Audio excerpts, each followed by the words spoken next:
خرگوشت اینجوری مو میریزه 90% شاید فکر کنی خرگوشت مریضه. ولی صبر کن، چون ممکنه کاملا طبیعی باشه یا یه زنگ خطر جدی.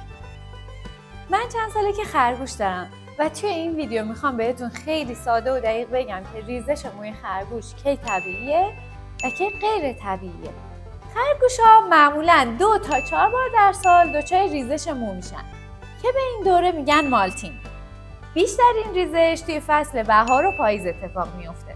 بعضی خرگوش‌ها مثل مستشا میتونن ریزش پله‌ای داشته باشن، یعنی اینجوری روی بدنشون خط ایجاد میشه. بعضیا ریزش نامنظم و تیکه تیکه‌ای و این کاملا طبیعیه. یکی از کارهای مهم در زمان ریزش مو برس کشیدنه.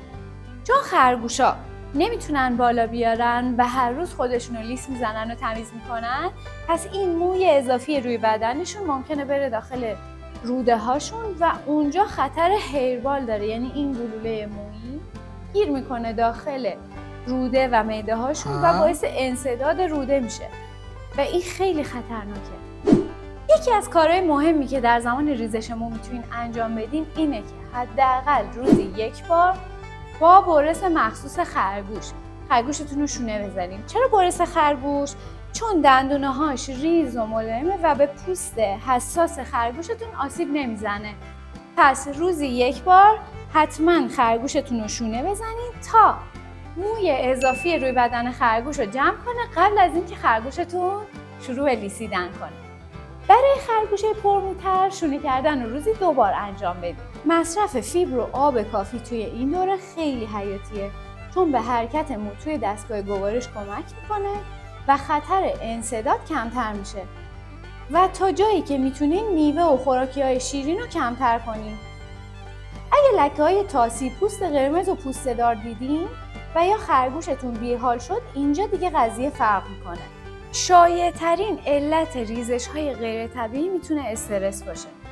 خرگوش‌ها خیلی حساسن و با صداهای بلند مثل صدای جارو برقی سشوار یا هر صدای بلند دیگه‌ای یا جابجا کردن قفسشون، محل زندگیشون، تایم مدت تنهاییشون، اینا همشون میتونه برای خرگوش استرس‌زا باشه و باعث ریزش موی غیر طبیعیشون بشه.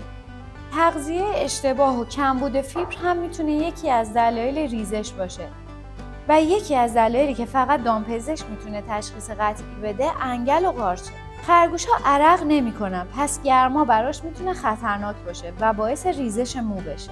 گاهی خود خرگوش با لیسیدن بیش از حد به خاطر استرس یا درد پنهان میتونه باعث ریزش تکه‌ای بشه. توی 90% مواقع مشکل ریزش مو با برس کشیدن منظم، تغذیه مناسب، آب کافی، محیط آروم حل میشه. ولی اگه این علائم رو دیدی حتما به دامپزشک مراجعه کن. زخم، بی‌اشتهایی، بی‌حالی، تاسی نقطه‌ای شدید، همه این موارد اورژانسیه و باید حتما به دامپزشک مراجعه کنی. اگه خرگوش داری این ویدیو رو ذخیره کن و بفرست برای دوستت که خرگوش داره. تو کامنت هم بهم بگو خرگوشت تو چه فصلی از همه بیشتر ریزش مو داره؟